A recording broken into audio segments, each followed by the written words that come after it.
रांची में girls hostel की आड़ में कई तरह के अवैध धंधे हो रहे हैं। रविवार को पुलिस छापेमारी में सेक्स रैकेट के खुलासे के बाद पुलिस ने तमाम हॉस्टल और होटलों पर निगरानी रखनी शुरू कर दी है।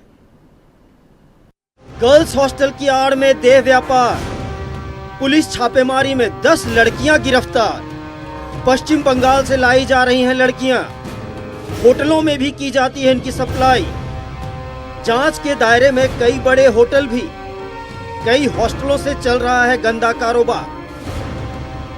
लालपुर थाना क्षेत्र की पुलिस ने वर्धमान कंपाउंड में स्थित ओम गर्ल्स हॉस्टल में छापा मारा और यहां से चल रहे सेक्स रैकेट का खुलासा किया।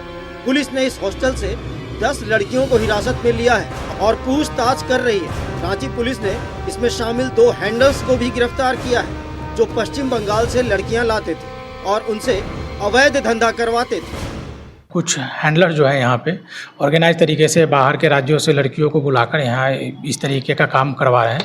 सूचना का सत्यापन के क्रम में ओम गर्ल्स हॉस्टल जो लालपुर में है उसकी विधिवत छापामारी की गई। तलाशी के क्रम में वहाँ से 10 लड़कियाँ संदिग्ध अवस्थाओं में पकड़ी गई, जिनके पास दस्तावेज सही नहीं थे और उनके द्वारा यहाँ रहने का कोई औचित्य स्पष्ट नहीं किया जा रहा था। छानबीन के क्रम में पता चला कि इनके द्वारा ये प्रोस्टिट्यूशन का काम यहाँ किया जा रहा है।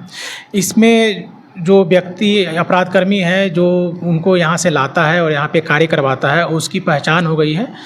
उसमें एक पुरुष एक महिला है शामिल हैं। रांची पुलिस ने बताया कि गिरफ्तार सभी लड़कियां पश्चिम बंगाल के अलग अलग जिलों की रहने वाली हैं और सिर्फ अवैध धंधे के लिए रांची के गर्ल्स हॉस्टल में रहती थी। इस धंधे में गर्ल्स हॉस्टल के मालिक की संलिप्तता की आशंका है, जो फिलहाल फरार है। पुलिस के दायरे में कई होटल भी हैं जहाँ इन्हें सप्लाई किया जाता था।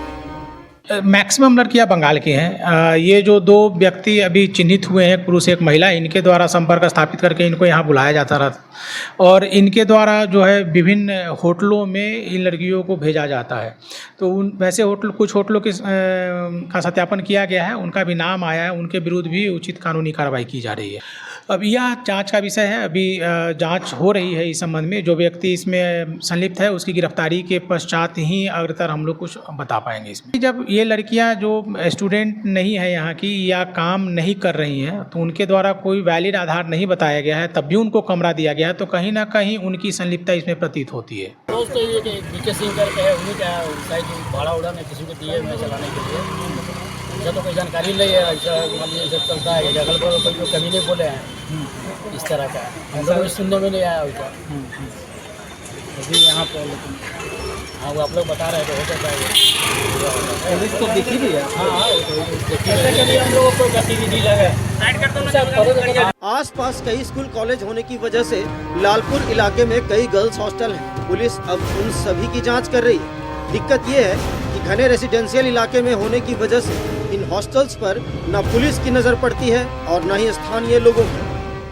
इनके तार सीधे तौर पे बंगाल से जुड़े हुए हैं। जो हैंडलर हैं उनके साथ और कई गिरोह राजधानी रांची में इस अवैध कारोबार से जुड़े हुए हैं। उनके दस्तावेजों की सत्यापन हो रही है, लेकिन सबसे बड़ी बात यह है कि इनके मोबाइल से जो ट्रांजैक्शन हुआ है, बड़े मोटे रकम की आदान प्रदान हुई है, फोटो का आदान प्रदान हुआ है और मोबाइल ही के माध्यम से ये राजधानी रांची के कई गर्ल्स हॉस्टलों में ये पूरी तरह से धंधा फल फूल रहा है। कहीं ना कहीं सबसे बड़ी सवाल ये है कि अगर गर्ल्स हॉस्टल के नाम पर इस तरह का अवैध कारोबार हो तो पुलिस पे सवाल खड़ा होती है। अपने सहयोगी राजेश के साथ मैं राजेश कुमार, रांची से।